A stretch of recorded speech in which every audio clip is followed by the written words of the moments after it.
Meus amados, os discípulos no caminho de Emaús perceberam aos seus olhos, enxergaram a sua visão equivocada, porque Cristo já tinha alertado muitas e não poucas vezes, queria morrer e queria ressuscitar. Entretanto, diante de uma morte tão horrenda, tão tenebrosa, a Bíblia diz que Cristo ficou desfigurado. O pecado que pesava sobre a tua vida, a minha vida, as nossas vidas, caiu sobre ele. A maldição de Deus, a ira do Senhor se manifestou de uma maneira cabal sobre a vida de Cristo, e ele ficou desfigurado, um homem de dores, queridos. Ninguém tirou a vida de Cristo, ele deliberadamente, propositalmente e intencionalmente entregou a sua vida por amor a ti e a mim. Ele é o Cordeiro de Deus que tira os pecados do mundo.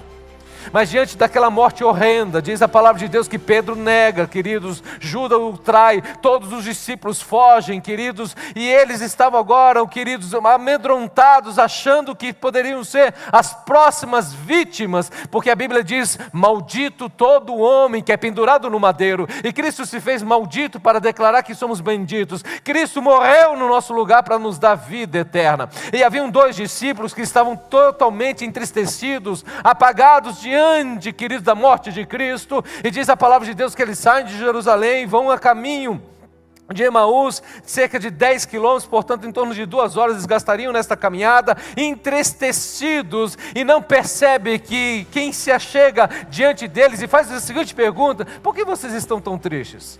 E eles ficam perplexos, dizendo: mas você não sabe dos últimos acontecimentos? E fala acerca da morte de Cristo. E diz a Bíblia que o próprio Cristo, Jesus Cristo, o ressurreto, aquele que venceu a própria morte, começa a conversar com eles, começa a dialogar com eles e começa a expor a palavra de Deus. Diz de Gênesis, o Senhor começa a pregar a palavra de Deus.